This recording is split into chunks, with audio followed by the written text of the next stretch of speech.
call unto thee, O Lord, and send down my life to guide us, for we are weak and afraid, and we lack knowledge. There is no one to hear your plea, no one to answer you, no one to ease your suffering. Lord, have mercy upon us.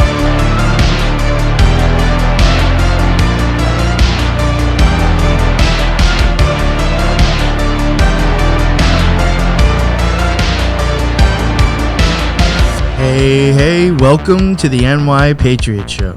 Here we delve deep into the abyss, covering topics such as occultism, spirituality, secret societies, conspiracies, and the unknown. Join us in trying to put these pieces together and figuring all this shit out.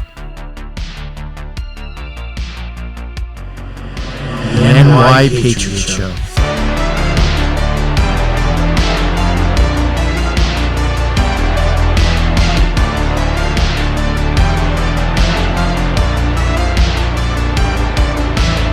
Hey everyone, welcome back to the NY Patriot Show. Today I have two amazing Canadians with me. I have my co-host Teresa. Teresa, what's up? Say hi to everybody. What is up? What's going on? And I also have a returning guest. I have Marc from Vancouver True Crime. Marc, would you like to let everybody know your show and what you're about real quick before we get into this? Oh, for sure. My name is Marc Deveraux. I run Vancouver True Crime. I've been running this for 3 years. Easiest way to get a hold of me or speak to me or other is probably Instagram, Vancouver True Crime. I'm on also Facebook and TikTok as well. And generally I cover missing Indigenous women that go missing. There's a huge, I couldn't even call it an epidemic of women that go missing in Canada and BC in general, but the vast majority of them are Indigenous. So I do a lot of work on that. Also just a lot of like strange, mysterious stuff, the cases. And I'm going to be doing more stuff on narcissistic abuse and the dark side of online dating as well. Oh, wow. And I think we're going to talk about the occult and creepy things that go bump in the night, especially in Victoria and Vancouver Island. That's an interesting one. I'm really interested to see what you have for that. The dating stuff. That's pretty, wow. Well, a lot of predators use dating apps, and now there's this new phenomena where they'll go on Tinder and they'll use it as extortion. And there's also been cases in Vancouver where a girl thinking she's going to meet a boy and then a bunch of dudes will come over and rob her. Oh. Yeah. That's scary. Yeah, I've seen some scams done with online dating. I think it was like something I saw on TV, or it was somewhere. I watched it on something. Tinder swindler. where people would kind of like, if you start, unfortunately, you start sending nudes, the other person can start blackmailing you. Yeah. Well, especially if you're on a gay dating site, like a Grindr, that happens a lot. Older gay guy that's married or in the closet, and then some young guy gets, send me a pic, right? And then I'm going to tell your wife I want $1,000 right now. Or I'm going to email this to your boss. I found your LinkedIn account. I know where you work. Embarrass the hell out of them, right? Make a shakedown. I think that happened on Euphoria too, the HBO show. Because Really? like some teenagers send each other, pictures, and then it's child porn because they're underage. Right. Yeah. And then in the show, they were in trouble for like possession of child pornography, even though, they're like 17 sending each other whatever. Yeah, that's a little silly if it's that. If it's like, again, if it's some creepy old man, different, but, two teenagers, maybe they shouldn't be doing that. Well, but they shouldn't, rest their life. But you can use the photos for bullying and whatnot, right? So it's not cool. Yeah, totally. Oh, you want to mention real quick too, just for people listening, I have had Marc on before. He is a returning guest. If you have not heard that episode, I highly suggest to go back and check it out. It's probably a few months back, but that was a great episode, and that is why I'm having him back on again. Happy to be back. Yeah, no, for sure. I mean, I've been waiting. Like I told you, I was going to have you back on eventually, and I've been dying to have you back on because you do a good job, and I just thought it was good talks. We both got along well too, so I was like, "Fuck, I got to have this guy back on." But it was a great conversation. Today, I think you said you had stuff that you could go over with Vancouver Island, and I mean, I know you got plenty of things we can talk about regardless. So, Yeah, for sure. Vancouver Island is an island off the coast of BC, of British Columbia, right? And it's a big island. It's actually quite a large island, and the population is about 1 million people. The capital of BC is Victoria, and it's right on the tip of the island. And originally, the capital of BC was called New Westminster, and they moved it to the tip of Vancouver Island because if you look at the map, Vancouver Island actually goes through the 49th parallel. And they didn't want Americans to claim the island as theirs because it's actually the tip of it. So they moved the capital to Victoria. So it's a capital of BC and so therefore help with the land claim, things like that. It's always been a strange place. It's beautiful. You have to get there. To get there, you have to go by ferry from the mainland. And I've been going to Vancouver Island all my life. It's beautiful camping spots. There's some great spots like Tofino. You can go surfing, but it always had this rumor ever since I was a kid that it had a high concentration of Satanists, people in the occult, witchcraft, and that kind of stuff. And that stuff doesn't really bother me per se, but I kind of use the word Satanism as a catch-all phrase for more of the darker aspects of the occult, right? And using it as a catch-all frame because you say anything and people argue about everything. Oh, Satanists are just atheists, and some are, some aren't, right? But I kind of use it as a kind of a catch-all phrase. And I used to work for a company that was kind of a nightclub management company that would provide entertainment for nightclubs. And I traveled across Canada, including Ontario. I spent about 9 months in Ontario going to every town. There's lots of towns in Ontario. You drive and drive and drive, and oh my God, there's a town that appears out of nowhere. So I've been all over Canada with this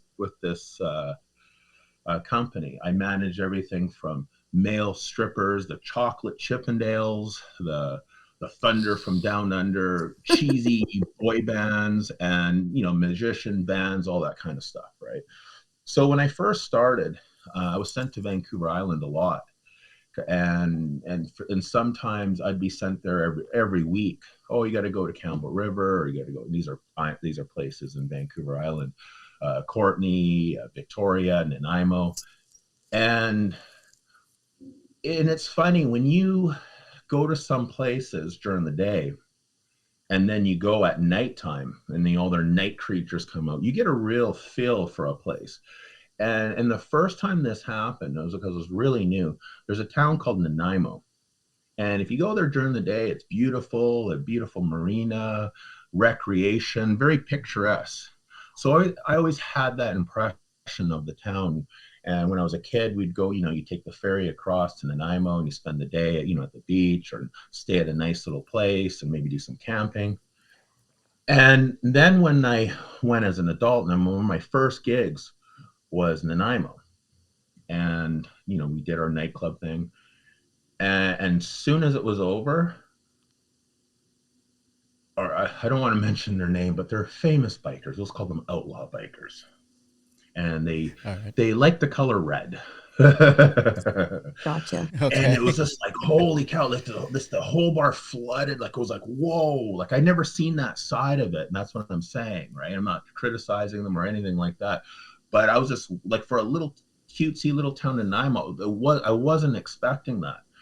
And when you're, after you're done, you're talking to local girls, and all of them are just coming up to, you want to do some coke? You want to do some coke? You want to do some coke? You want to do some, you know what I mean? And I was just like, whoa, this is supposed to be this picturesque, perfect little, picket fence little town. I'm dropping my mic here. And so I was kind of like, whoa, like, every chick What happened? seems to be heavy to coke, and you know what I mean? It's kind of like, whoa, like Twilight right? Zone. And over the years, and then lots of creepy stuff has come up. And then I followed a case called Lisa Marie Young. I made a podcast about it, and really summarizing it. Basically, she was abducted, taken to a house, and they made a snuff movie out of it. And it's a horrible case. I don't want to get too much in. So this tells you this dark underbelly. I work with a guy. He doesn't want to podcast me. His name is David. David was really high up in the mafia in Toronto, Hamilton, Montreal. He worked for the Colombians. He was a hitman for the Satan Choice MC. You know, he has a scary, scary background.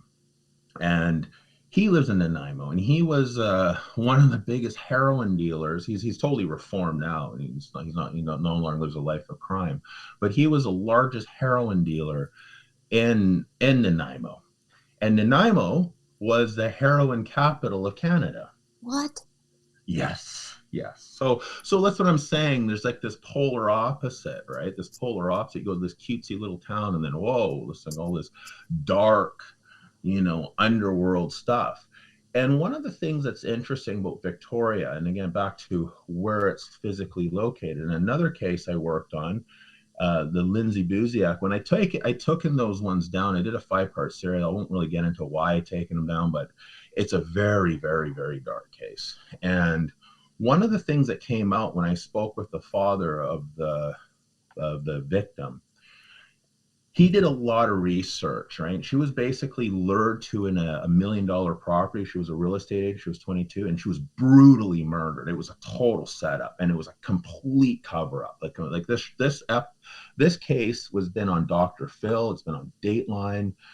It's gotten national attention for how bizarre it is. And one of the things that he uncovered, because it was all saying, oh well, maybe she ratted out on some drug dealers, and there was like this huge cocaine bust. It was like an $80 million cocaine bust that took place in Calgary, Alberta. She was in Victoria. Her dad lived in Calgary, and when she went and visited her dad, there was these people that had connections to Victoria, and they got busted. So the people thought, oh, they're putting the two together. Oh, she shows up in Calgary. She knows these people that had these connections to Victoria. And then this massive, the biggest cocaine bust in Alberta history. And one of the drug dealers basically said, and even David, who actually also worked for the Mexican cartel in Victoria and in Nanaimo, he confirms this. So if you look at the map of Victoria, it goes where the border is, 49th parallel. And because it's kind of like in international waters, cocaine traffickers figured out, especially from Mexico and the Mexican cartel, is that you don't have to use a land bridge, trying to smuggle it through the physical border. They still do, but this is another. So what they do is they take it by fishing boat right into Victoria Harbor. It goes up to Nanaimo. Nanaimo is like the closest part to the mainland. And then the cocaine goes from Nanaimo to Vancouver, across Canada, Calgary, and then it gets smuggled back into the States, in the Midwest, Montana, where the border is not as secured, right? So this huge pipeline, this massive pipeline, right? So there's a lot of dark stuff, right? And I wanted to tell a story that was, it's not like, I came across some kind of Satan ritual or anything like that, but it was one of the most hair-raising, even when I think about it today, I just like, holy fuck. It's almost like you felt like you got a little tiny peek of behind the curtain, so to speak. You know what I mean? Like I didn't know exactly what I stumbled on, but I definitely rubbed up against something. And I was sent to Victoria for this nightclub event that we did. Went really well. It was all fun.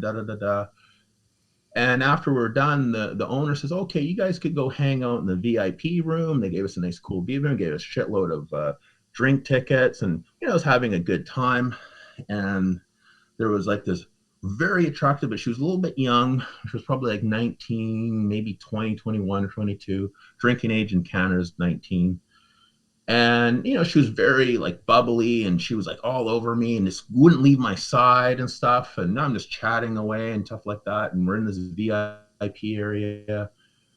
And the largest mother effer I've ever seen in my life comes into the VIP. This guy was huge. Like he was probably, I'm not even exaggerating, he was probably 7 feet tall, and he probably weighed 400 pounds.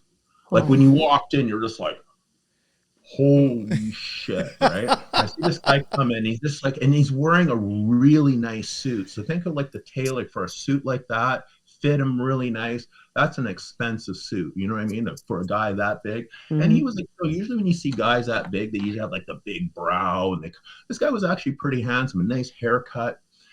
And I'm kind of looking on the corner of my eyes walking. I'm like, holy shit, that's a big dude, right? And, I played on rugby teams, and, I've been around like a lot of big dudes and stuff and going to the gym. But this guy really was like, oh shit, this guy like a WWE wrestler or something. And then I was like, oh, fuck, he's coming over here. You know what I mean? He comes right over and he's talking to the girl. Like, and then he's very polite. He wasn't raising his voice. He just kind of looks down at her. I'm looking, I'm like, oh, God damn it, right? And I'm like, oh, is that her boyfriend? Like, and he's like, okay, are you coming with me right now? Like, very soft. And then she looks at him and goes, no, like in this really snotty, kind of like toddler-esque kind of voice, no. And he's like, oh, are you sure about that? And then she's like, yes. And then he's like, oh, okay. And he leaves. I'm like, oh, that was way too fucking easy. You know what I mean? And now I'm just totally kind of like, like, you know what I mean? Like, something's up there, right? Totally put like a chill on the night. And then, I'm like, well, I wanted nothing to do with this chick now.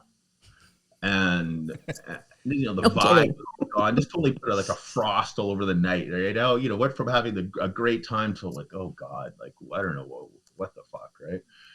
So anyways, I'm leaving. I'm saying, well, I'm going to go back to the hotel. She's like, oh, can you please give me a ride? I'm like, well, I'm taking a cab. Because I really need a ride. Can you just drop me off? I'm like, sure, no problem, right?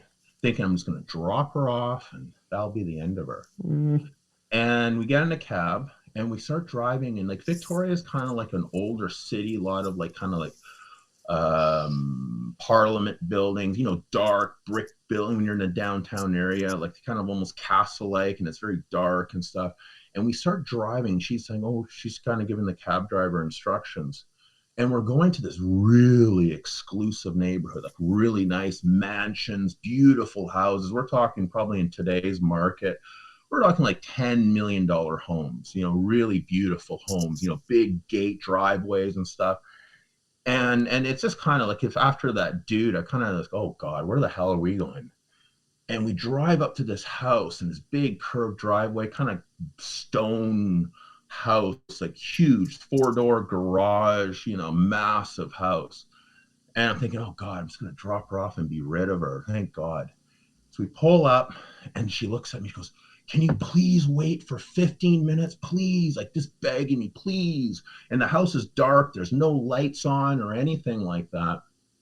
And she jumps out of the cab. Okay, I'm saying, so I'll wait. And I looked at her, I'll wait 10 minutes. I don't want to wait 15. And I'm just sitting there. I just feel like just really like, my hair, I don't have any hair now, but did then. It was like, sticking straight up. You just have that feeling in the back of your neck. Yeah.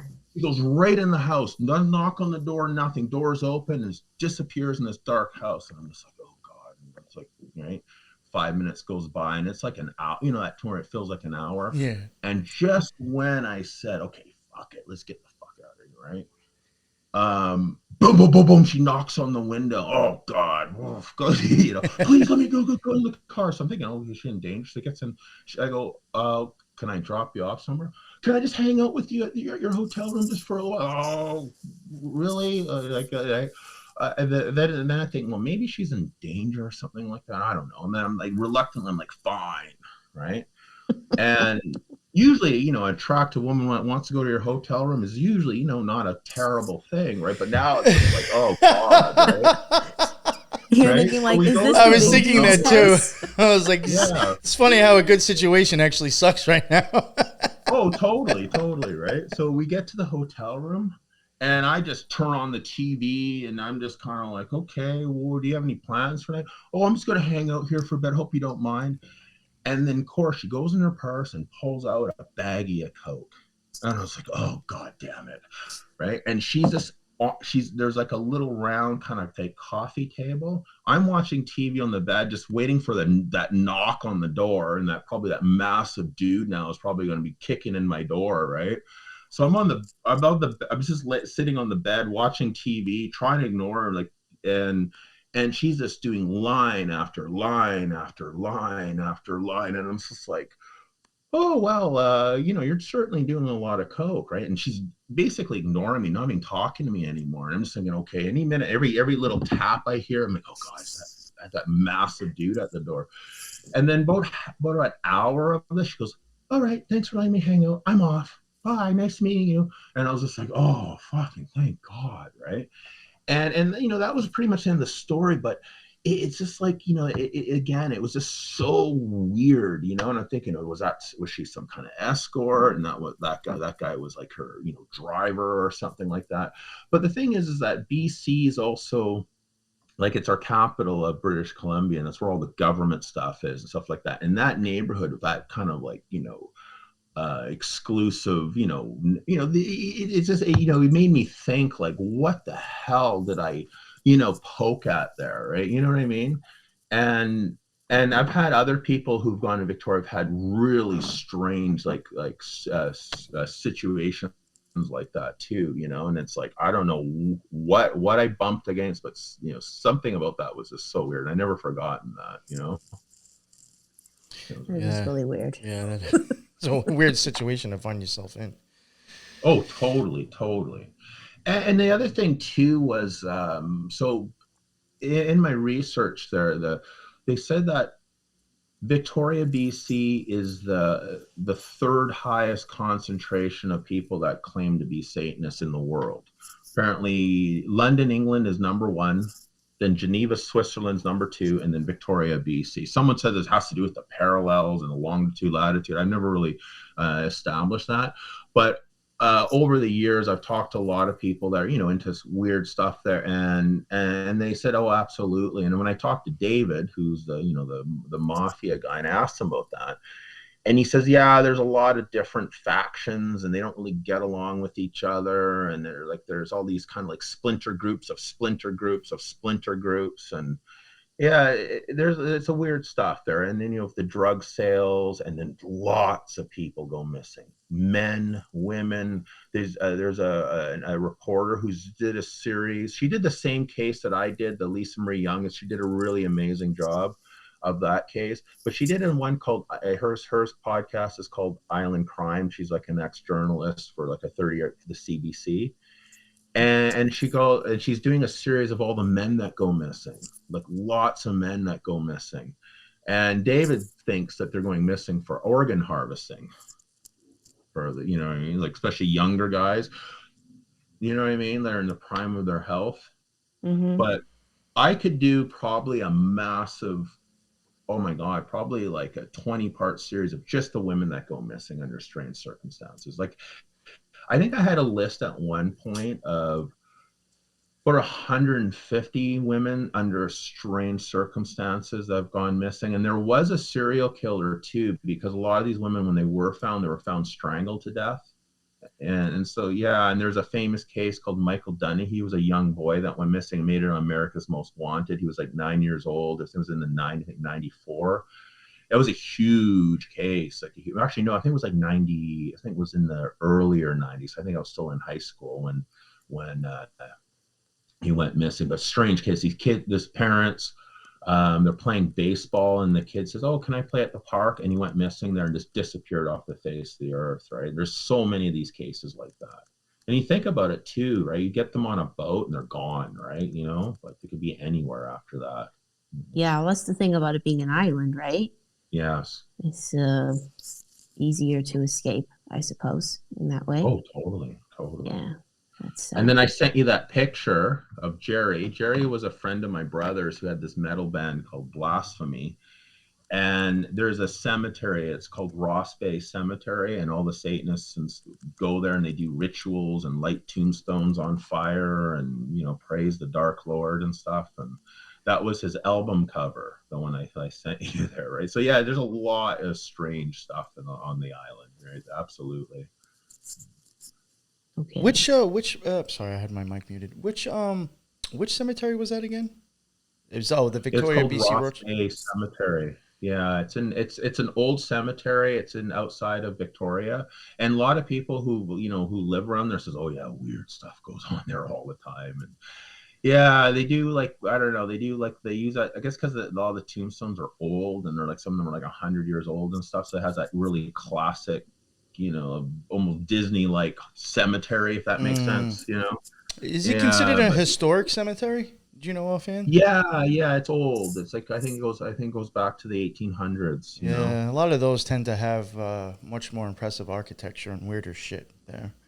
I've Yeah, noticed that. totally, Yeah, totally. there's a historic cemetery I may try to visit eventually. It's probably like an hour for me, 45-minute drive that I wanted Mhm. to just check out because of just the stuff, the architecture there. Historic cemeteries tend to have more weirder and occult statues and things, in my opinion. You know. Yeah, and sometimes like the older Freemasonry stuff will have more, strange, the stranger like symbolism and Hmm. pentagrams and all-seeing eyes and that sort of stuff, Yeah, I wanted right? to try to see if there was anything like that there as well, or any like known names. Might be interesting. Yeah, yeah. So yeah, no, again, yeah, Victoria is yeah, super strange place. There was this girl. I remember I went to high school. No, no, she was my girlfriend actually in high school. But she told me a story, right? She told me a story that there's a town called Courtney in Courtney, BC, which is kind of like in the middle of the island. It's called the Comox Valley, and it's a strange town. It's a very strange. I've had some strange experiences in there, but maybe it's some of the stuff I want to say probably, maybe I'll say it's just censored version of it. So I'll tell you my experience first and tell you what she said. So again, I was sent to Courtney to do one of my band things. And we went to this house party, and there was like this woman. She seemed nice, she was wearing a sundress, she had red hair, and still probably this is the most shocking thing I've ever seen in my life. And we're talking, and she's like, some of us start talking about piercings. And she goes, "Oh, did I show you?" And remember, I just met this woman, like, maybe like an hour ago. And she says, "Oh, have I showed you my piercings?" No, you haven't. So I'm thinking maybe she got her nipple pierced, something like that. And I'll do the censored version. She lifts up her dress, her nice, pretty little sundress. She's wearing no underwear. And I'm just like, oh my God. Oh my God. She had so many piercings in her private. I didn't know. I like, how do you go through a metal detector? Like we're talking, she had about 20 of them, big, thick, big ball bearings. And I'm just like, and just had one leg up on a coffee table and left her. And I'm just like no warning, no, like, oh, you might want to, like, yeah. And I just like, yeah, I must be in Courtney. So anyways, this girl I dated, she told me this horrible story once. She said that when she was like in kind of the early grades of high school, one of her friends were invited to a party, and were getting along, everyone was having fun, and then they said, "Hey, do you want to come downstairs?" And then she went downstairs, and there was all like these people that weren't part of the party, and they just started like doing like terrible stuff to her. They started forcing her to eat like hot, like chili peppers and hot sauce, and calling her names and stuff. And she always felt it was some kind of ritualistic thing. Like she brought that because she felt like it was some kind of like, because this is how sinister it was, and it was almost like she was lured there to do all this terrible stuff to her, and she was like extremely traumatized from that. And she ended up moving away from the town because it affected her that much. So I've heard like these kind of stories over the years and stuff, like, there's like people like being abused, and also too, like when I worked on the island, especially in Victoria, that the club owners were weirder, if that made sense. Like I've worked with a lot of club owners are usually, they have some ties with organized crime and stuff. In Vancouver or in Toronto or any other ones, if you're polite to them, they're polite to you. If you're respect, because you're doing business, you're here to do a gig. Here's your contract, finish up, get paid. The Victoria people that own the bars there were always weirder, and they're always like, I don't know. They had this kind of like, you felt like you felt like you really had to watch yourself more and watch every word you had to say. And then usually, I would hang out there, and I stopped from Victoria. I just usually would do my gig and get the hell out of there, because I never, you didn't have that. You felt uncomfortable, if that makes sense. Mm. Mhm. Is there any like huge or known like big companies on Vancouver Island? Mostly it's government, right? Oh, it's just So as bad. because it's the capital, most of it's government. Far as there's a lot of it's kind of weird the island too because it's like a real like divide of very rich people because a lot of people go there with money and it's a good place to retire, and there's a lot of poverty. You see, like I remember seeing like when you're taking the ferry, you'll see like teenagers with pushing a baby stroller, and they're dirty and they're just disheveled. You see a lot of that. You see a lot of poverty. Drug use is really high, and yeah, so I can't emphasize kind of what a stranger. But then on the top, it's a huge tourist destination. So then there's lots of like the touristy stuff, the kind of the things that attract people there, and so yeah, it's a strange mix. Mm. And Salt Spring Island is close by, right? Salt Spring Island is in between. So Mm. when you're taking the ferry from Vancouver, there's these kind of like a bunch of smaller islands like Pender Island, Tuxedo. Tuxedo Island is where traditionally all the hippies used to grow marijuana. They even came up with their own strain called Tuxedo Time Warp. That's funny. But yeah, that's where all the hippies used to grow weed there. And then what was it? Yeah, Salt Spring Island, no, Gambra's on the other one. Yeah, there's lots of. It's like an archipelago of little islands before you get to Yeah, I'm just looking up the map of it because I know some people who moved out to Salt Spring Island maybe like 12 years ago or something like that. And just that I was involved within like the yoga community. And I'm wondering if like the concentration of Satanism is higher on Salt Spring than Vancouver. No, Salt Spring Island is more hippie. It's probably going to be more like the holistic. Yeah, they're very yoga. much like that. Yeah. Yeah, a lot of little farmers, like kind Granola of more people. smaller farm. Yeah, that's probably more like more lighthearted. I've done a lot of day trips and overnights there and stuff like that. Interestingly, there's an island called Saturnina Island. Saturn. Yeah, I don't think there's I think this probably is not very big. I think it's like more. I don't think there's much development. There's lots of little islands, but like I said, it's beautiful. You take the ferry, you see orca whales jumping and bald eagles, and very natural, beautiful. Like so that's what I'm saying. That's like the impression I had. Oh, we're going to go to the island. Oh, it's going to be so nice and and having these experiences, right? And, like I said, when you do some nightclub work, you kind of see what kind of night creatures come out. It gives you a total different impression of what you had as a kid. Like well, and like Tofino is a favorite spot of Justin Trudeau. Yeah, it's a beautiful place. Tofino's nice. It's surfing and like that. It's kind of like I call them like the trust fund hippies go there. Yep. But it's gorgeous, super expensive, but gorgeous, Yeah, and you can go surfing there, and yeah, it's really nice.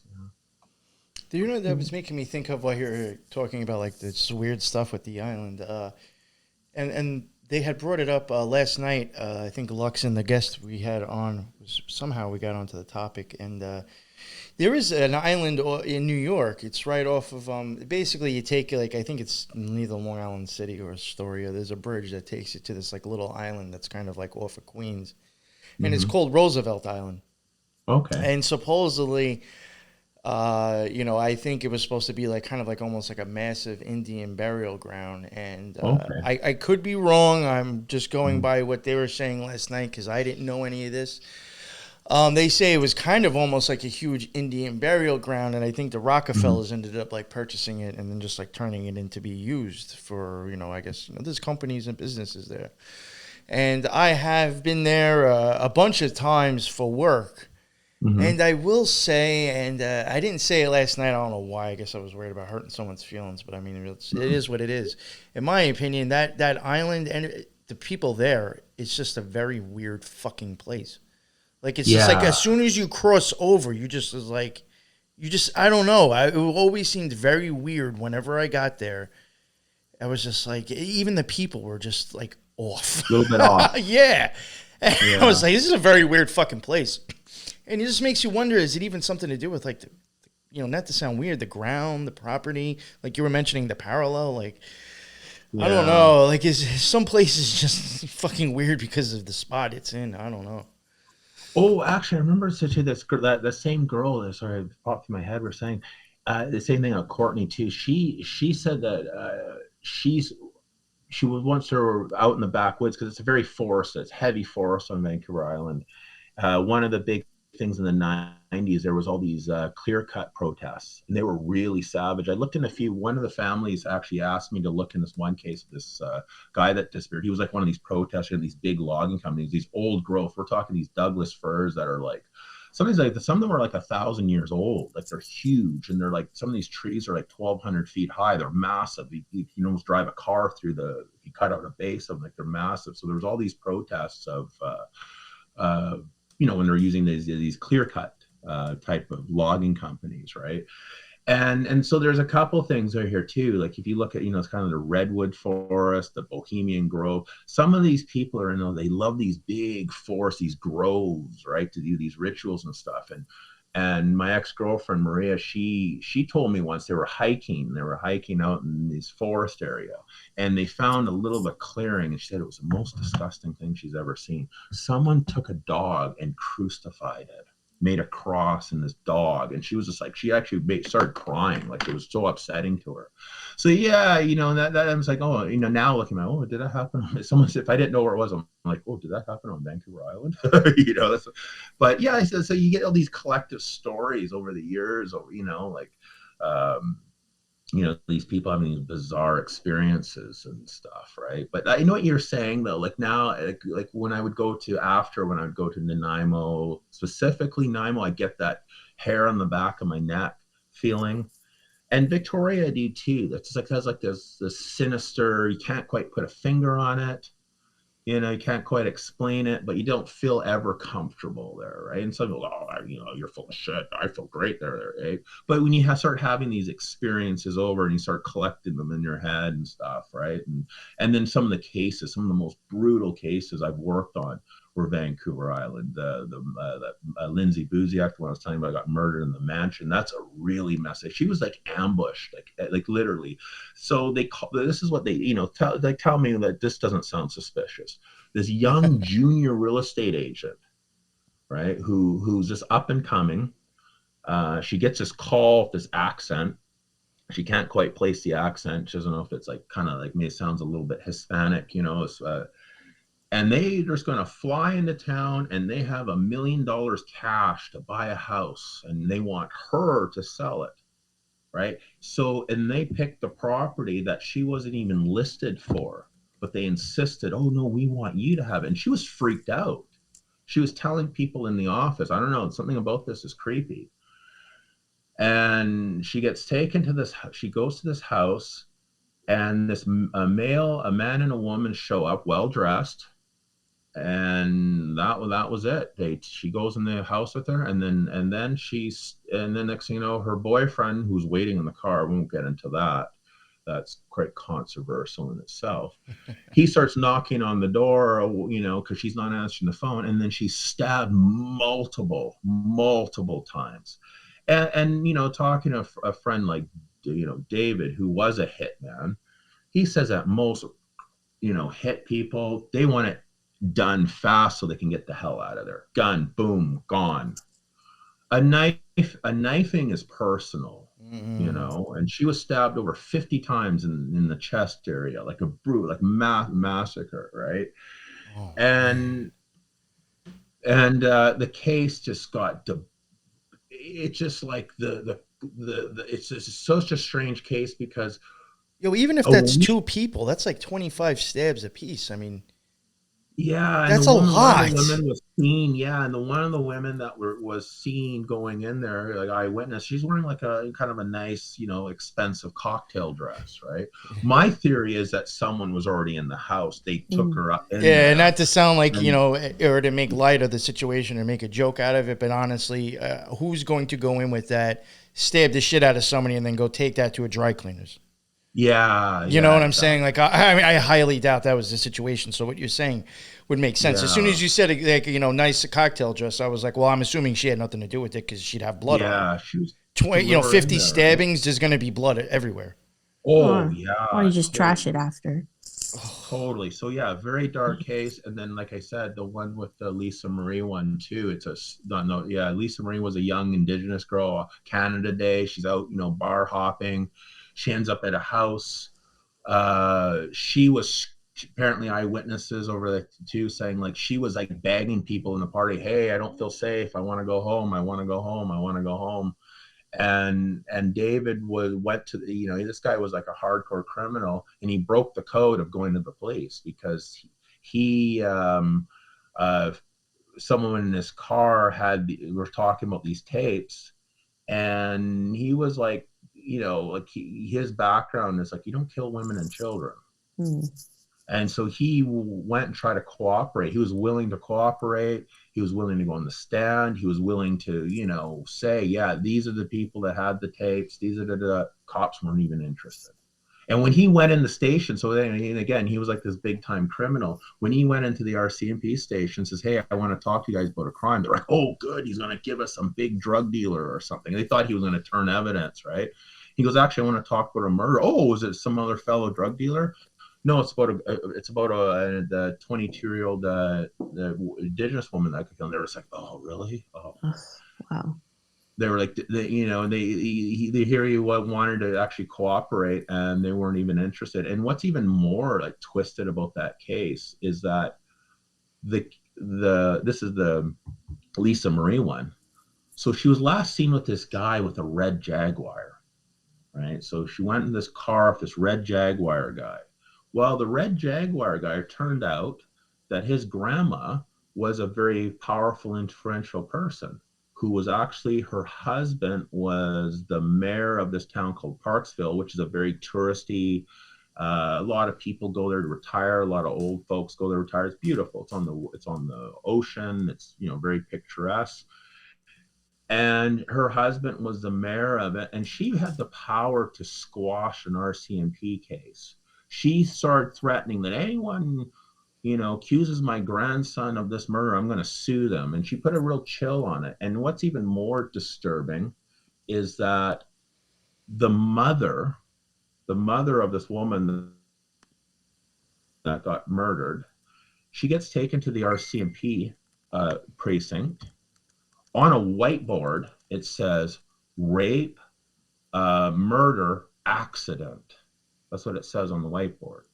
She sits in there. They bring the guy in that who owned the Jaguar. So by the time the police got to the Jaguar, it was completely power washed and detailed and cleaned of any forensic evidence, right? They gave them enough time to do that.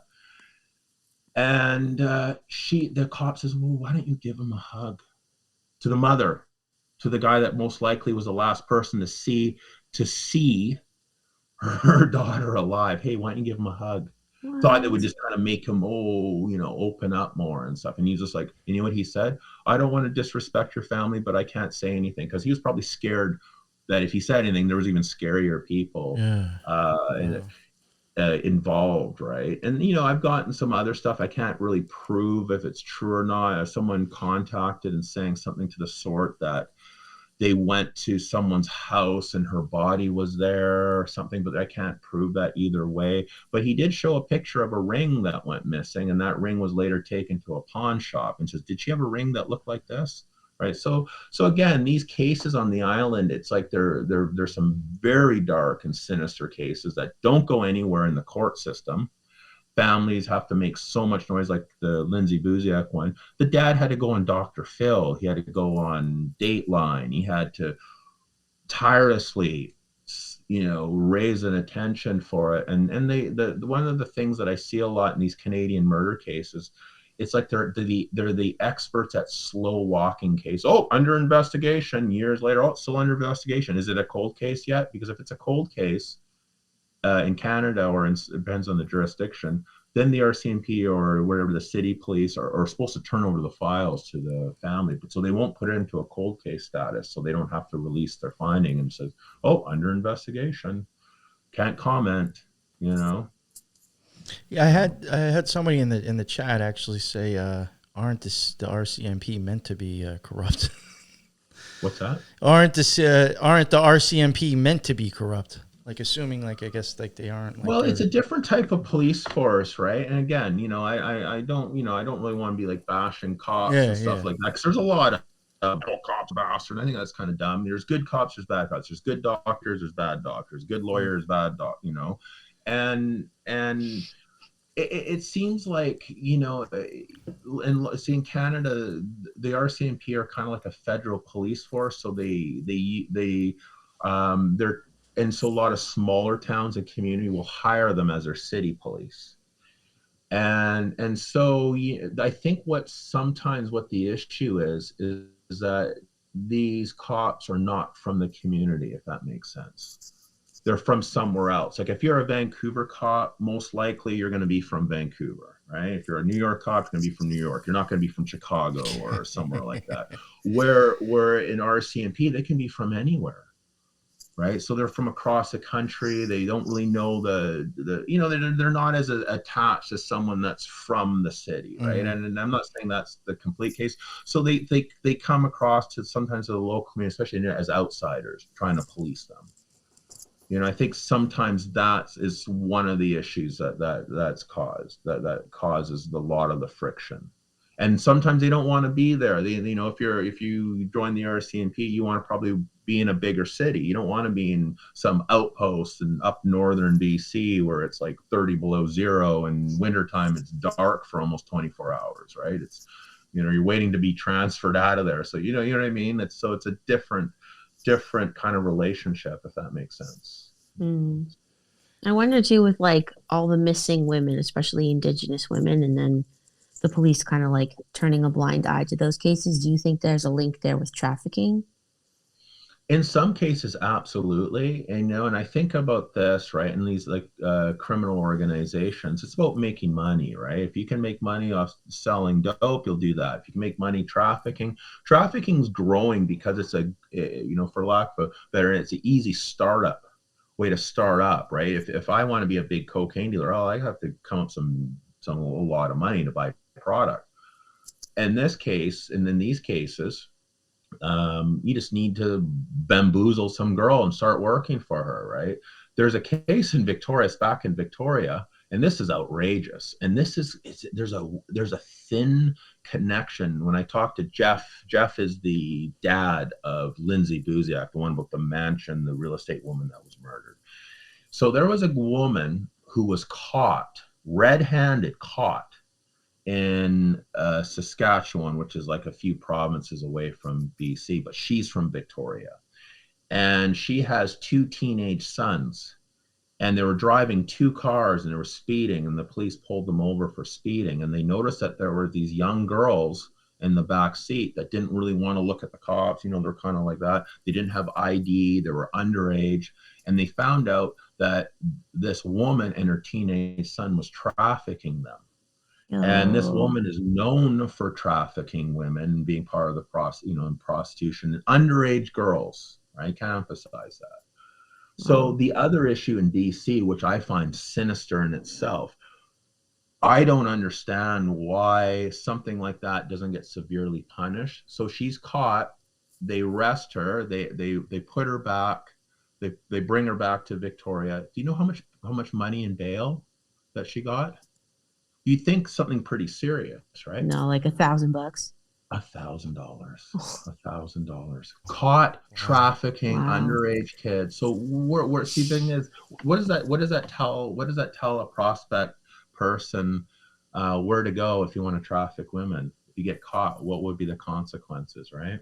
Yeah, well, that's what I mean. Like, it may be just speculating that a lot of the cops are involved, or they get a cut, so maybe they're not interested in prosecuting those cases as much. Or somebody at the top tells them what to do, and they just say, okay. Yeah, they just say, okay, well, forget that one.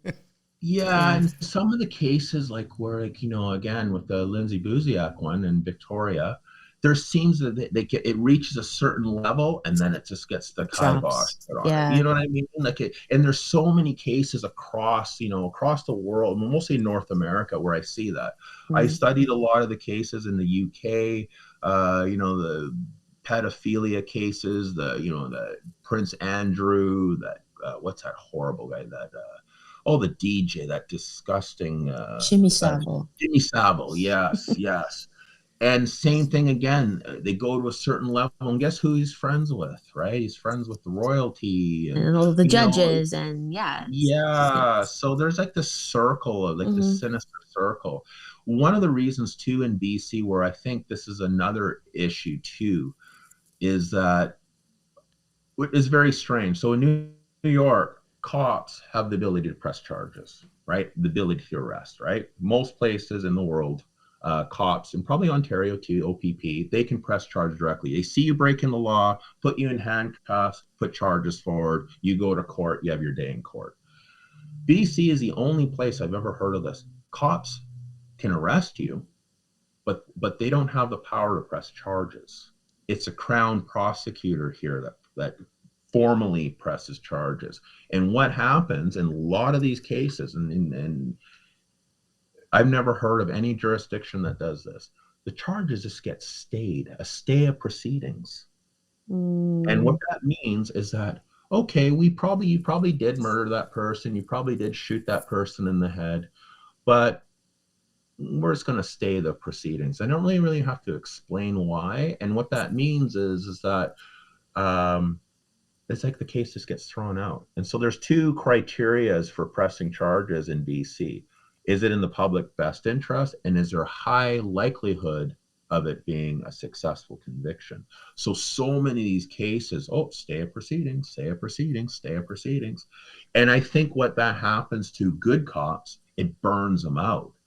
They go, they collect evidence, they make the arrest, they're talking to the families are begging, please, this guy did this or did that. And then when they present their case to the Crown prosecutor, and then 3 months later, we're going to stay the charges, stay of proceedings. In the Willie Pickton case, which was one of the worst serial killers in Canada, he could have been caught in 1997. He was caught with a prostitute in his trailer. She had a handcuff. She was naked, covered in blood, and they had a knife fight. He tried to stab her. They fought. She got the knife, got him a few times. He got the knife back, got her a few times. She's running. So imagine this. You're driving up a road. A naked woman is running, covered in blood with a handcuff, right? They arrest him. They take him to the hospital because he had stab wounds. They had to go in his pocket to get the key out, right, to take the handcuff off her. Stay of proceedings because she was a heroin addict and they didn't think she would be a good witness in court. Wow. And then he went on to murder 65 plus women. I was going to ask you about him. I know it was in Port Coquitlam. I don't know how you say it. Yeah, yes. The infamous Pickton Pig Farm, which is probably one of the worst cases in Canadian history. Which actually has connection to the Trudeau family, but that's another story for another day.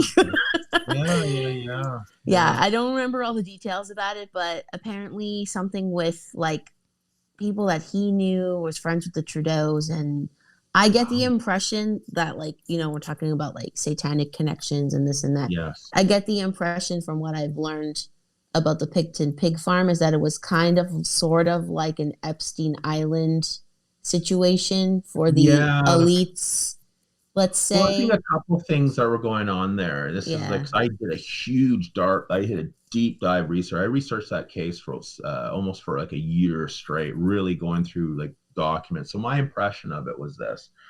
It was a place for criminal organizations. Oh shit, I got a body. I need to get rid of it, right? Pig farm.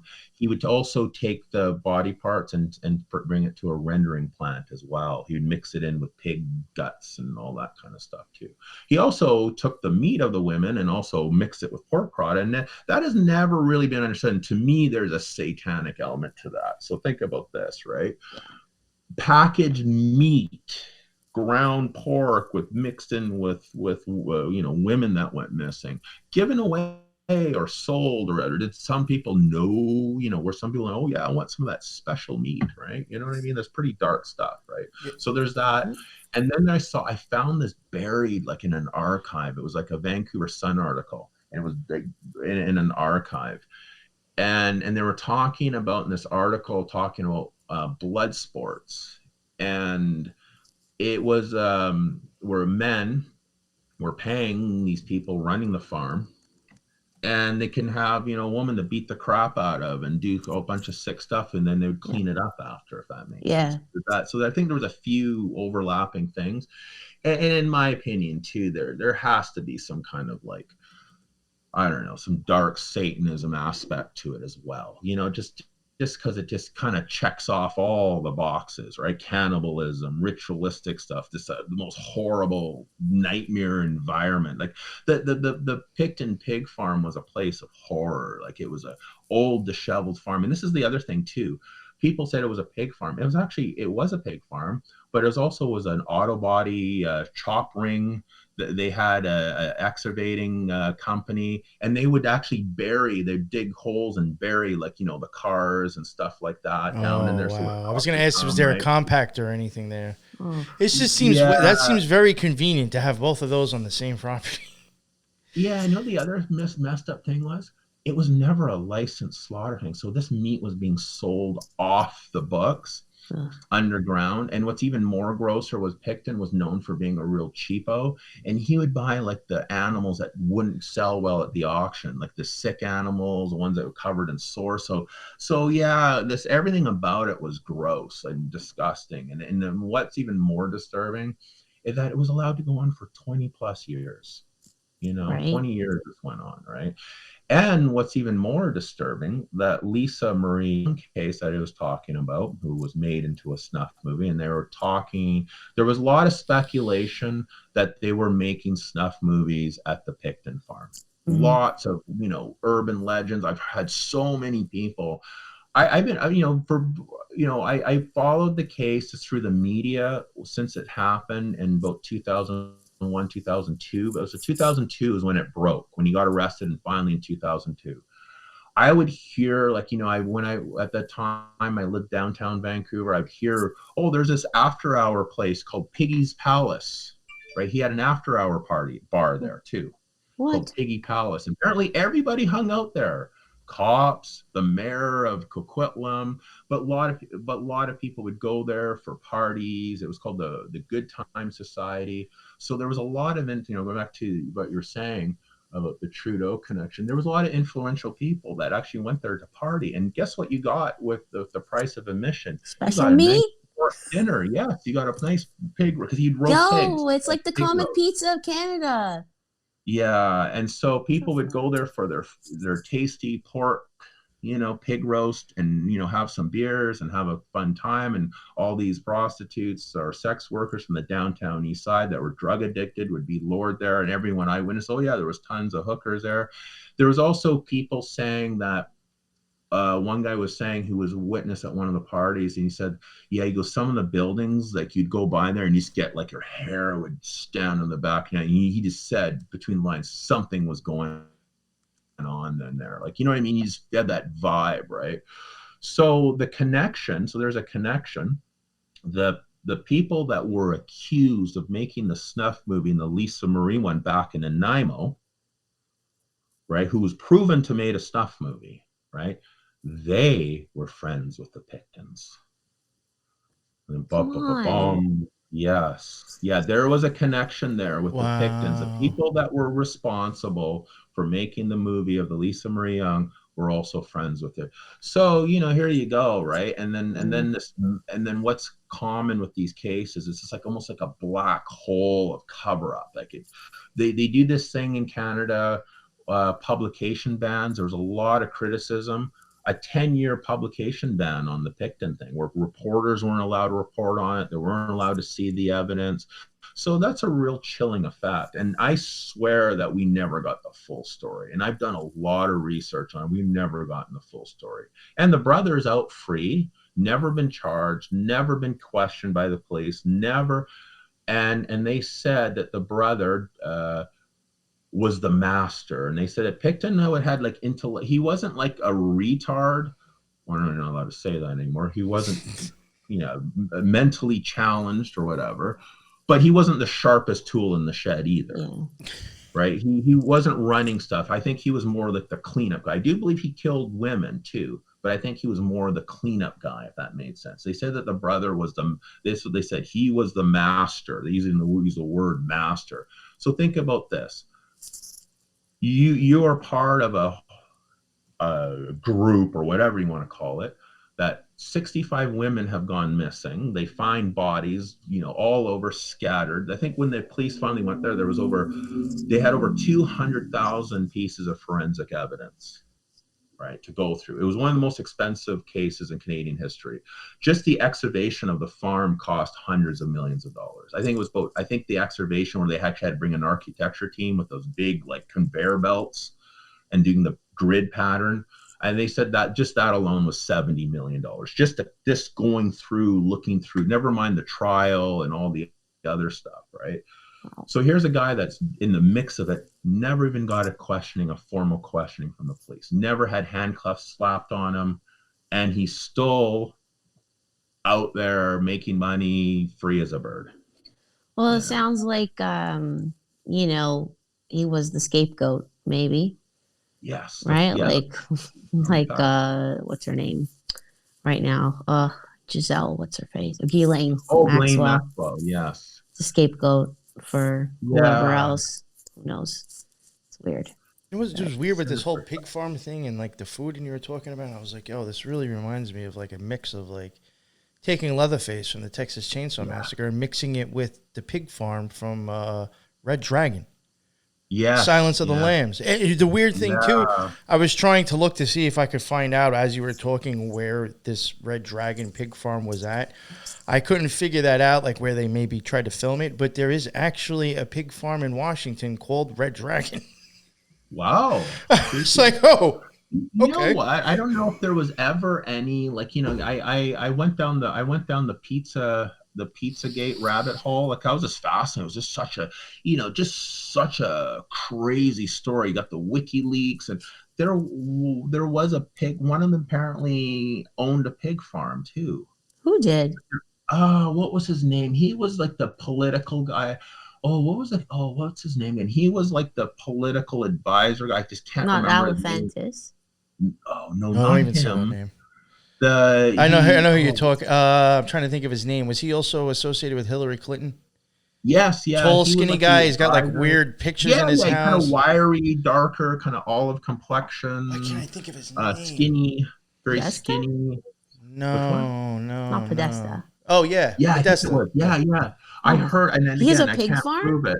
No, there was some connection. This guy, he did some really good work. I was following him, and he found that there was some kind. It was years since I've researched that, but there was some kind of pig farm. They owned art galleries too. That was one of the things. They owned a bunch of art galleries, and then outside of Washington, apparently they had there was a pig farm someone connected. So the pig farms seem to come up, but the whole Pickton thing is probably one of the most sinister cases I ever looked into, and I had to take a break from it because one, I'm also interacting with families too because it's affected so many people in Vancouver. Oh, that was my aunt, that was my my friend's neighbor, and this you get these people that.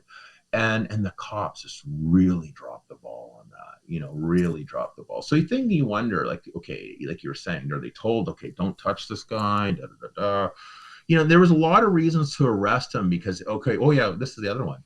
He had a chicken, one of those rooster fighting rings. People were going there every weekend watching cockfights, at the farm while they were killing, these women. So there was an illegal cock ring fights there every weekend. The legal bar, the Piggy Palace bar, cars being stolen all over the neighborhood. You know what I mean? You could go on and on and on, right? Yeah. It's like nothing to see here, right? Like how, like again, I think these cases must just send like a beacon. Hey, are you a criminal?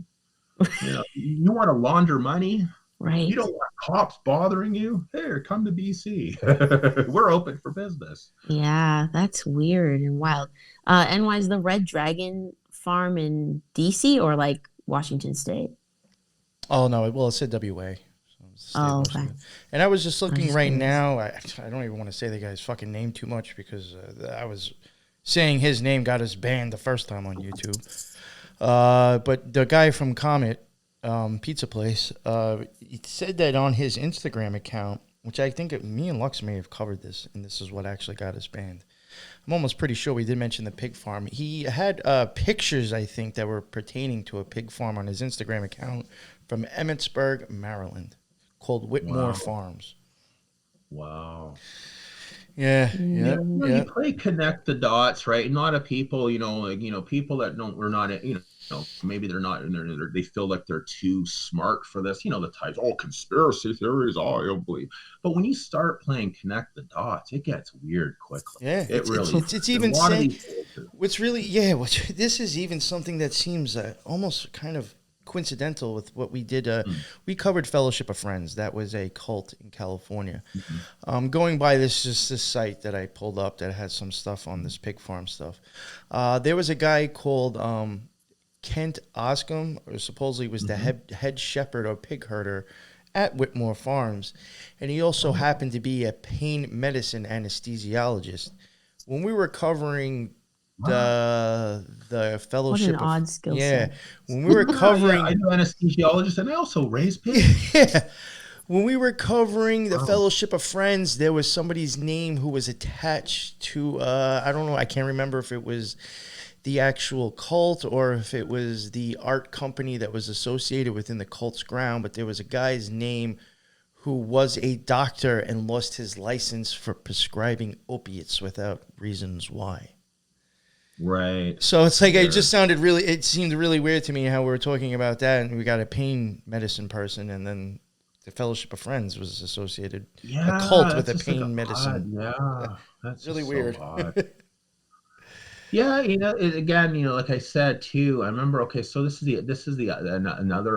kind of another strange. I have to be careful because I don't want to identify this person. So I got this job, and it was for a really large software company, like one of the larger software companies, right? And I was a contractor, and my job was to kind of build a marketing database and blah blah blah, right?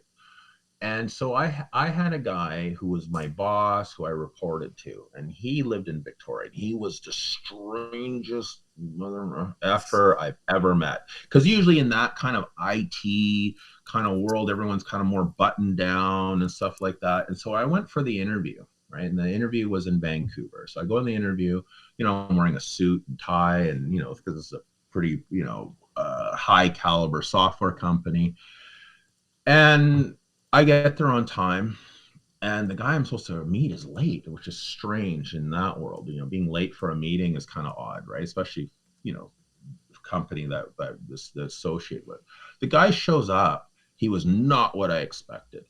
He was quite big, and he's wearing like a full length leather trench coat, which I've never in the IT world, like I've never seen anyone dressed like that. It was like what, like, like a gangster or, like a Sicaro would wear, So like Neo in the Matrix or something. yeah, thick, like, and it was hot out too. Like it was kind of Mr. warm. Like I was Anderson. warm. Yeah, and I'm wearing like I'm wearing a suit and I'm dying, and I just can't wait to take off the tie because you feel like your head is boiling. That feeling, right? So I'm sitting there, and he comes in this leather jacket, and he just kind of not really, like, he's kind of sitting more like this at me, right? And I'm thinking, oh, this is really weird, right? And then I go, and then I started making some small talk. I'm like, oh, are you from Vancouver? No, I live in Victoria. Oh, I'm sorry, because I felt it in the back of my mind. It's like, oh, of course you do, right? and I swear to God, this guy was this job, whatever, was just like a front. He was into something else, right? And he's kind of gave the impression like, oh, he had a rough night, and he just sort of like just threw whatever on, and oh my shit, I'm late for a meeting, right? And usually, for a job, I'm like, I get home, write a nice little email. Thank you for the opportunity of meeting me, blah, blah, blah. I look forward to whatever you're just, coming aboard. I didn't even bother. I was like, oh yeah, I got such a bad impression from that guy. Like, he kind of creeped me out, honestly. And he looked high too. He looked high, and not a marijuana high, if you get my drift, right? Yeah, So there's I'm a thinking, difference. what the F? And I could tell the other people in the office were kind of uncomfortable with them, because everyone else was like the typical of what you expect from an IT company, kind of nerdy, button-up shirt, khakis, that kind of stuff. And then about a week later, he calls me up again, and then he's like, he has like a super deep voice, where he's like, all right, we're gonna go ahead with you. I'm like, oh, okay, cool, right? And I'm thinking, well, thank God it's a contract, right? And so this guy was in Victoria the whole time, and I'd call him in the morning, like, hey, kind of report to him, and I swear he sounded like he was in bed. It could be something you can almost hear, when you're moving around, you kind of hear, like, what I mean, you can hear, like, that, somebody's sitting on the couch, like, it was like he's shifting around on a mattress, and he's like, right? And he was like, this the weirdest guy, and then someone else told me, he goes, yeah, you know what he does all day? And I'm like, no, I have no idea. He's in Victoria. He's right here, right? He goes, the guy drove a really nice Mercedes. And he drives around in his Mercedes all day. And then he constantly, to the accounting, it was actually the accountant told me, all his lunch, submitting his lunch things. So he drives around, he uses his car as an office. I'm like, gee, what does that sound like? A guy in a leather coat, driving in his car all day, right? And then again, this is a software company, and he would like sometimes be no shows. I'd get like emails from him at 1 a.m. on a Sunday night. Won't be around for a week. I think I caught a cold. And spelling mistakes, typos at 1 a.m. right? And I'm thinking, like, why the hell did they hire this guy? And the people that own this company were super nice, have nothing but respect for him. The CEO was really cool, nice guy, very polished family guy, nothing shady about him. And then I started wondering, because a lot of these big software companies that I worked for, especially this one, they want government contracts, right, to get the big government contracts for the software company. And then when I would talk to this guy, and it was just it was almost like I had zero rapport with this guy. So every conversation I had with him was awkward, painful, weird. And he'd always be like, "Yeah, I was hanging out with some deputy ministers," because in Victoria, all these, the people that run these government departments, the ministers come and go because they're elected, but it's the deputy ministers that really run these the different government departments. And he's always talking about how he's like hanging out with them, and he has a nice boat, and we won't be able to get a hold of me today because I'll be at a cell phone area. And he's and then I'm thinking, so then now after I left this job, did they need this person who was obviously shady to get these government contracts? Because he had an end, maybe he had blackmail on them for certain things. Because this guy did not come across like what you would expect in a very corporate environment, if that makes sense. So everything about this guy was weird. It's like, how'd you even get to that position with these work ethics? Well, maybe if you have something on somebody, right? It's not the first time I've seen that. And, there was other situation like that too, where I worked for a company and they had a lot of money, and then there's a person in the position, and we used to joke, like, does this guy have a picture of the boss with a dead prostitute or something? Because there's no way or reason, rationale that we can understand why this guy is calling the shots at this company. So going back to weird government connections and strangeness is like, I can't emphasize some of the bizarre. Victoria comes up, and then everything that's normal everywhere else is, oh yeah, don't worry about that. That's just the way it is there. So I don't know. This is, strange. Yeah, no, for So sure. weird. You know what I wanted to ask you, and then maybe we'll wrap it up after this. It might end up being a short answer, unfortunately. Going back to Vancouver Island,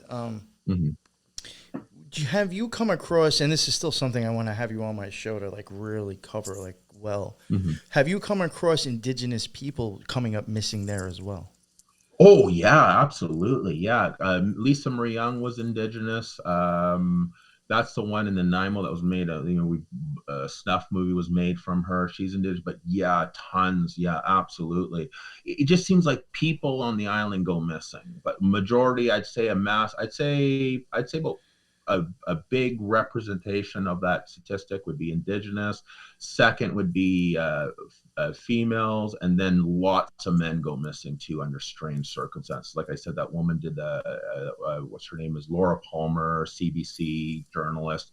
She does a podcast called Island Crime, and she's doing a series. She did a Lisa Marie series for one season, and then in the second season she did is all the men that go missing under strange, just like, and the strange thing that's different from the men than the women typically.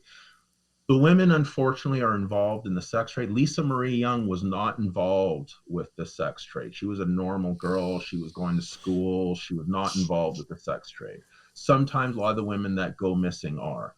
The men, a lot of times, they're clean-cut guys. They're college kids. They're kids that don't have gang connections, or they don't have a history of crime or anything. There are lots of them, they're just typical kids, and they go to the pub with their friends or out the night of the town, and then poof, never be seen again. So yeah, it's strange. Now, what about, this is actually a good question. What's like the demographics or the percentages of like indigenous people in these areas where they're going missing? Like, are they a huge population already? Like, I guess maybe if you want to play guess devil's advocate and maybe saying, well, if 8 out of 10 of the people are indigenous, I mean, odds are that's going to be the case. But is it in areas where it is, highly indigenous people too? Or? In some areas, because there's some that there'll be like reserves, right? And the smaller towns maybe outside, but they're never really, if you take the whole population, they're never the majority. There still would be, I guess we use the word minority, yeah. right? It'd be minorities for the population, right? But yeah, definitely overly representative as far as being missing and murdered. I think you had even said something the last time I had you on. I think you said like 1/3 of the indigenous people that go missing are like in the same area as well, right? Out of the whole country, right? In Canada. So in Canada, this is top of my head, that they believe about I think about between 9,000 to 13,000 missing Indigenous women Canada-wide. 1/3 of those cases are in BC, and then you take a concentration of that. Vancouver, the Lower Mainland, Metro Vancouver would have a big thing of that. The Highway of Tears, which is the northern BC. Been going on since the 1960s, and then Vancouver Island would be probably the third highest concentration. Okay, very interesting. That's interesting. I would even that even makes me think now with the Vancouver Island, like how I was saying before about Roosevelt Island. If it really was supposedly like a huge Indian burial ground, could that be the case with Vancouver Island, and is that why it just seems and feels weird? Well, it's interesting. You ever, I don't know if you're a researcher of Peter Levenda. Yeah, oh yeah.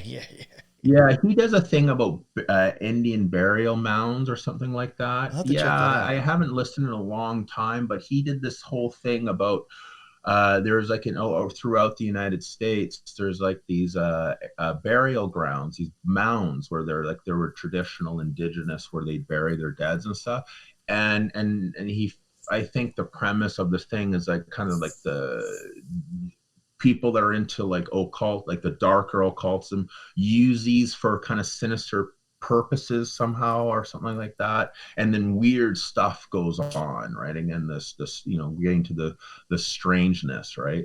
The thing about like what I find too when I study like more of the darker aspects of the occult, the people sometimes behind it, they really like smoke and mirrors, and they like to be able to reverse stuff, and then so if like mainstream more mainstream people look at it, it kind of like, oh, well, it's a bunch of nonsense, right? Or, you know what I mean? It's so there's a lot of kind of like twisted manipulation behind it as well. And I remember I was listening to one researcher and stuff, and that's kind of part of the game, so to speak. It's like to, you know, like the case I was talking about my ex-girlfriend Maria, where she was saying like a girl being taken to a party, creepy people there, they do all this terrible stuff to her, and then if she goes to the police, oh, you know, just something that just went out of hand, maybe some hazing, you know, a hazing incident, you know, maybe went a little bit too far, but there's actually something a lot darker and behind it, but they're able to kind of mimolize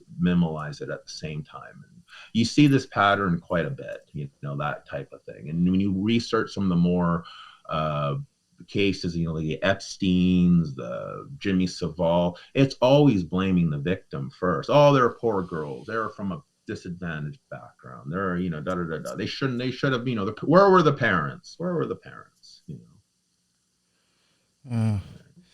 Yeah, I was just wondering, like, if the whole Indigenous thing really has me interested in general. You know. That's why I had asked that. It goes on for a long time, and these cases never really get out. And this is the pattern I see a lot of times. And there's a case like, oh, it's just so dark. I need a break from murder, but I am going to research, and I have done some research. I do know some of the actual mothers of these cases. There's like these 4 women that went missing in the downtown east side, and it's just, I'll send you an article after that kind of really boils it down. It is just like, so there's just 2 questions here. Is it just pure incompetence after the pandemic? You know, all the resources were just stretched thin, burnout, major cases just fall through the cracks, or is it made to look like incompetency? Oopsie, kind of dropped the ball. You know what I mean? Yeah. So there is definitely, and you know, they have been a target, and there's a couple of reasons why. A lot of these Indigenous communities are in isolated communities, you know, like say the Highway of Tears. You go up to the Highway of Tears, I've been up there, hundreds of miles of highway in deep mountains and thick forest. You pick up some woman, you drive her, and a lot of times it's like, you know, long range truck drivers. There's a million and one places to hide bodies, you know, service roads, logging roads, you know what I mean? And this is horrible to say, they make the perfect victim because they a lot of times are marginalized. Sometimes they have, you know, substance issues. Sometimes, you know, they're in poverty. And not in every case, though. Not in every case. But in a lot of these cases, so therefore they become a preferred victim pool, if that makes sense. You know. Yeah, more vulnerable for sure. Yeah. Absolutely. Scary stuff. Well, I wonder, Mark, too, like, sorry, one more question I thought.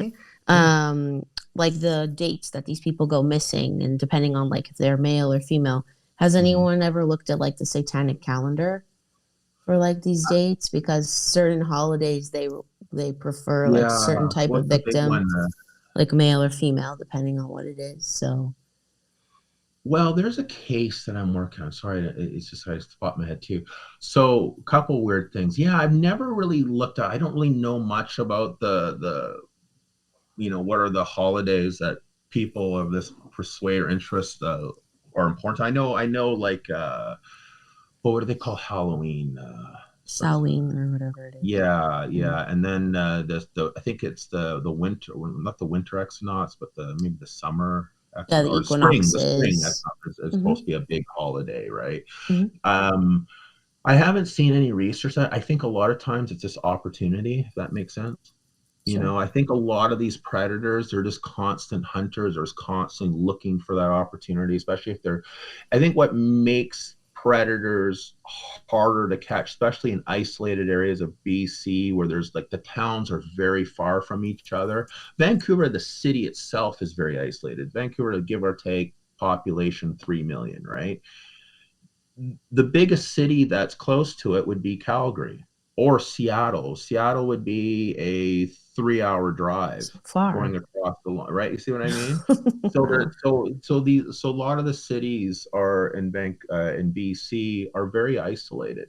Mm. So predators can, get a victim and then they're gone, right? So they're off on the road again. So it makes it very hard to get. So I think a lot of times it's just opportunity, and they will use like events where there's going to be like people at like Canada Day, everyone's out drinking, having fun, da da da. You know what I mean? Like they'll use those opportunities. Maybe people's guards are a little bit down because they're a little jovial and going bar hopping, that kind of stuff.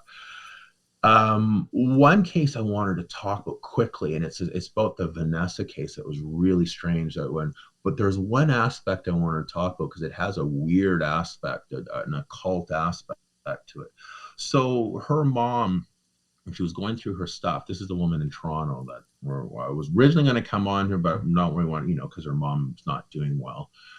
But they went through her books. And she had a lot of occult books. And one of the ones I've never heard of this cult for, it's called the Tsar cult. It's a Sudanese cult from East Africa, the Tsar cult. And they apparently they channel demons and spirits and stuff like that. Yeah. Maybe I'm just going to look it up quickly. And one of the titles of the books that here, I got to read you. Let me just pull up this book because the title, it tells you everything you need to know. So Tsar cult. So if you know anything about voodoo and hoodooism, it came from slaves from East Africa into the Caribbean, and they mixed it with everything from Catholicism, Masonry, and this East African folk magic, and they came up with voodoo and hoodoo. And then in Mexico and Puerto Rico, I think it's called Santeria, right? Yeah. And then Mexican, especially the cartels, they worship. Was it the goddess of death? She kind of looks like the Grim Reaper. But these are all from that, right? So here we go. Mm-hmm. Oh, here we go. It came up because I looked it up several times. Okay, so how about this one? So this is one of the books that she had. The title of the book is called Wombs, and Alien Spirits, Women, Men, and the Tsar Cult of Northern Sudan. Wombs and Alien Spirits is a provocative book on women and religion, and this is the woman that wrote this book is professor at University of Toronto. Her name is Janice Bodie, and she went and studied this cult with them. She went to Sudanese, went to this cult, and apparently it's still active there. So Summer, that was going to come on this show, she did some research, and their god is like this black god who's like almost has no face, nothing. He's just almost like this black shadow, right? He's like this black that they worship, right? And so when they sacrifice something to this god or spirit, the rabbit or the goat or whatever they sacrifice has to be all black. It can't be a goat with black and white or a white goat with spots or anything. It has to be solid black. So one of the reasons when we're looking at this Vanessa thing, why she was chosen, is because she was black. And if you look at, there's this, I don't want to get down the rabbit hole in it, but before she was murdered, they had her in this kind of weird, kind of almost like this robe, and if you look at the pattern of it, it had all these weird sigils and stuff.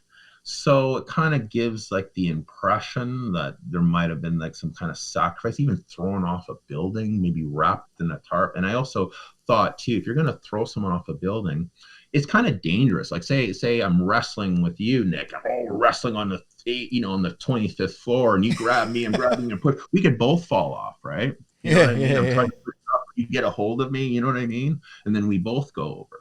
But if you have them in a tarp and there's two people, you can kind of go 1, 2, 3, swing, you know what I mean? Mm-hmm. And so that's what I personally think, that the tarp she was found. I don't want to get too much in this case, but there is some creepy, like, when you find this book that she had and stuff like that. And then apparently too, because she was Vanessa was gay, right? And apparently her last girlfriend before she died was a Jamaican woman that was heavy into voodoo, you know. So there you go. So we kind of went all over the place. No, on the that five was of us. fun. Very cool. But That's yeah, so interesting. again, I don't really talk about this so much on my podcast because I try to keep it, for me when I do my podcast, and I want to do more on my podcast with occultism and things like that, because I do think there's a thread to it. On my podcast, I try to talk about more like, okay, what was the evidence presented in court and the forensic evidence. And the Pickton stuff, I really stuck with the forensic evidence. I didn't really get into the sketchier and the creepier theories in that. But when you've been researching this for a long time, and I've always been interested in this stuff for a long time. I started researching this stuff really when 9/11 happened, because again, all the weird symbolism, the falling tower, and everyone knows about tarot cards. The tower card is like the worst card you can get. It's worse than the devil card. It means destruction. It means like everything in your life is going to go to shit when you get that card, right? And so you see these symbols and stuff, and it's always like the thread in the background, but it's always just faint enough. You bring it, oh, you're a stupid, crazy conspiracy. You probably believe in the lizard people. You know what I mean? Yeah. And there's the lizard people. I think that bullshit is put out there to kind of tarnish everyone. So if you say, oh, I believe in conspiracies, oh, do you believe in David? Yeah, that's the book. If you believe in David Icke, well, then you're kind of tarred with the same brush. You believe in lizards, intergalactic lizards now, right? You know what I mean? Like, so I think that a lot of stuff is put out there to muddy the water on purpose, but there is something to it. There's something sinister behind these cases, something unexplained. And when it comes to the very rich and powerful, how is it a family who's a small family? So the queen has 3 sons. One, Charles, is best friends with Jimmy Savile, one of the worst, violent, depraved, you can't use enough words, sinister, evil, pedophile, necrophilia. Best friends with now King Charles. Now he's not Prince Charles, he's King Charles, right? And then her other son, Jeffrey Epstein, best friends with him. So this stuff goes high up. You cannot deny that, right? And because it goes up, they're afforded protection. Jimmy Savile, again, since 1960, they think his victim pool was in the thousands. 400 police reports. 400 people came to the police. I got molested. I got raped. I got this. I got that. There's even one researcher that believes that he might have been behind you've heard of the Yorkshire Ripper? Yes. The Yorker was a violent, taught children, like just a vicious monster. There's some pretty good evidence that he could have been behind that, because he was from Northern England, Jimmy Savile, and that's where the Yorkshire Ripper was active, right? No smoking gun proof, but threads, connect the dots kind of proof, right? And then Epstein, look how long he went for. And he's a mystery too. You could talk about how did this guy even get to that position? He doesn't even have a university degree, but he's teaching at a charter school. And isn't those kind of jobs are really hard to get, Yeah. And then he's like Baron Stearns, who was Baron Stearns, a hedge fund man, or mysterious. Managing Lex Wexner's money. Yeah, a lot of people you've ever seen the Maria Farmer interviews? No. I don't know if I've seen. Oh, you gotta see those. Those are amazing. Maria Farmer was an artist who lived with Ghislaine Maxwell for 2 years, and in Ohio, or what's his name? You just mentioned. I think they lived in New Albany. It was called. Lex Wexner made his own town, and they lived in that. Epstein lived in the coach house or guest house on the property, which was huge as well. Wow. And I think Maria Farmer lived with him and Ghislaine. Yeah, you know what the other weird thing that came out too. This is the software digressing a little bit. The craziest thing she said, I listened to all her interviews. This is the craziest thing. So Ghislaine Maxwell was obviously a very active predator, right? Do you know what she Maria Farmer says who was her best friend that also was with her almost every day? was Donald Trump's first wife, Ivanka Trump. Yeah, she says that they were always hanging out all together all the time, and they were going to private schools and limousines to try to meet girls for modeling contracts. And then isn't it strange that she died or just right after Ghislaine Maxwell got killed? Not got killed, got convicted, and then Yes. and then she died. She fell down some stairs. Oh, okay. Isn't that interesting, eh? Very weird. Yeah, it gets weird though. This is my point, right? So people say, "Oh, that's all bullshit, all conspiracy theory." But again, when you start doing connect the dots, it gets weird quickly. You can't deny that. Maybe some of those conspiracies are actually true, and that just all sounds crazy. Yeah. Well, again, and they put out stuff that's bullshit on purpose to make it all look nuts. Yes. Flat Earth. It's like, I used to work for a software company that sold, satellite tracking software for big tanker ships. If the Earth was flat, that software would be useless. You know what I mean? Again, it just hurts my brain. And you had all these conventions, and it just shows you that people, if they want, they'll believe anything. Right? No matter, and then you'll try to convince them, no. They know it's a conspiracy for you to believe it's not a conspiracy. You know what I came across last night, and then we'll wrap it up here because she's gonna have to get going to pick up her kids regardless. For sure. I saw it last night. Sometimes I do check what Vice puts out because I do think sometimes they have some interesting shit. Yeah, especially like cult wise. And it was a month old, and I don't know if it was all 4 parts in one or if there was more parts, but I only watched one of them. They were covering the QAnon actually again. I had no idea that Michael Flynn is literally touring the United States, doing not as big as Trump's convention, his things, but this guy is literally on a tour doing conventions. Yeah. Wow. And it's they were even saying is this dude just kind of touring the United States and pushing out propaganda? It was really weird because they were even saying they thought Q was a psyop. It was weird. It was kind of fascinating how cryptic and and then as soon as it the predictions didn't come true, I'm it's a bunch of bullshit, and I just kind of I tuned off it, and then these people that created channels, the next Q report and blah blah, it's kind of they basically, and this is what I learned too, just from being around conspiracy, that kind of stuff for the last 20 years. Don't hit your wagon right away, because that's designed just to take you down. If you start believing in it, and then you know what I mean, so I sometimes think what it is, and then, again, I have a sales marketing background, things like that, and this is the truest thing, right? If you take 10% truth, and then you package it, and so it kind of rings true, right? You know what I mean? It makes it more palatable. So you put a little in there, just enough, but then the rest is bullshit, right? So I think my co-host has almost literally said the same thing as you. I think he's even said palatable. That they'll put a little bit of truth in there, so then it kind of, like you said, rings true. It sounds legit, and then you go with it. But unfortunately, 90 or 80% of the rest was crap, and then we all believe that. You're a bona fide lunatic. Yes. You believe in everything, right? Yeah, exactly. Yeah, the devil will tell you 99 truths to sell you one lie. Yeah, exactly. That's a great way to say it. That's awesome. Yeah. I should get a T-shirt for that. Right? Yeah. That's Jay-Z's 99 problems. They're all lies. Yeah, I know there's so much in this. We can talk about even the popular culture, how rap has gotten so weird. I remember I know you want to wrap up, but when I was a kid, rap was gangsters and telling hood stories, and then it got the whole Wheezy thing and the face tats and with soothers and the weird what the hell happened? Now Kanye's walking on runways for Balenciaga, saying it's war.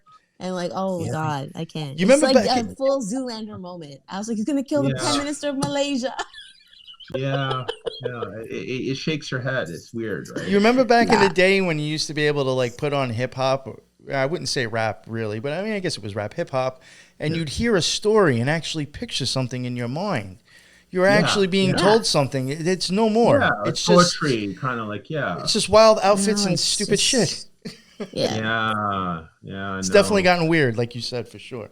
Yeah, I don't know. I call the world we live in, I call it upside down world. Nothing makes sense Oh, to for me. sure. Clown All world. Stranger Things, for sure.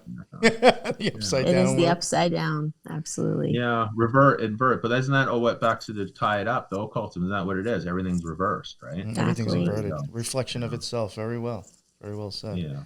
Yes. Mark, thank you so much for coming on, man. Would you like to let everybody know where they can find your stuff again? I have your links. It will be in the stuff, but just let everybody know.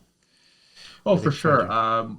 you. Easiest way to get a hold of me or find out what I'm all about, to go to my Instagram page, Vancouver True Crime, and also Facebook, TikTok. I'm in the process of building my website that I've been building for 2 years, but hey, I'm building it. So Don't you little at have a time. you have don't you have like an actual podcast as well though, like linked on your Yeah. Well, my podcast is on all major Okay, I included that. iTunes, Spotify, all that sort of. Yeah. So if you put Vancouver True Crime and Google, all my stuff pops up. Awesome. Thank you so much, man, for coming on. I definitely, Yeah, pleasure's all when mine. things are better, you can come back on for the topic we originally talked about, and I still want to. Yeah, it's a strange case, and it has Yeah. definitely occultism. Oh, It yeah, has yeah. everything: police corruption, medical corruption. Yeah, it took a long time to really even get my head around the case. And in on all honesty, I feel like we only know about 40%. You know, so Yeah, when you were maybe telling me people- about it, something's definitely not right with that whole thing. yeah, So, it's a yeah, weird that, one. and I would definitely like to have you, back on for that. And eventually, like I said, I really would. And I know you said it's a lot to cover. I would like to have just a show on the missing Indigenous people. So Oh, for I'm sure, definitely going to have absolutely. you back on. Actually, you know what? I'm working on something that would be good, and it's about these. And I'm going to concentrate just on the downtown east side. I'm actually, the title of it's going to be called "The Stolen Sisters of East Vancouver," and it's just, again, rabbit hole of bizarres. I'll send you an article right after I'm done that it'll just blow your mind, and it's just, yeah, the incompetency, the tragedy, and it's horrific. It's the only word I can come to mind is horrific. Gotcha. So thank you again for coming on, man. I appreciate it. Teresa, Yeah, no, thank you for co-hosting as usual. I appreciate Thank it. you. Had two Thanks for awesome having me. Canadians on today. The links for his show, like I said, is in the bottom. Definitely go check his stuff out. Like I said, I'm going to have him on again anyway. The links for the Spiritual Gangsters, the show that I co-host with Teresa, that is in the bottom. And the link for our Element server. It was funny, Helen even just mentioned there was, I forgot you guys were mentioning something about, I think, a movie about Jimmy Savile. She had recently streamed it over the weekend inside our Element chat. We have Twin Peaks streaming. So, Wow. join this Element chat if you don't mind. I know it's another app or whatever, but we're not going to be taken down like Discord, how we were multiple times there. We'll be fine in Element. Definitely, listeners, if you don't mind, check it out. Tons of info in there. Tons of other shows promoting their stuff. It's not just us. So go check out the Element. Check out Vancouver True Crime. And check out the Spiritual Gangsters. And until the next one, everybody be well. Later.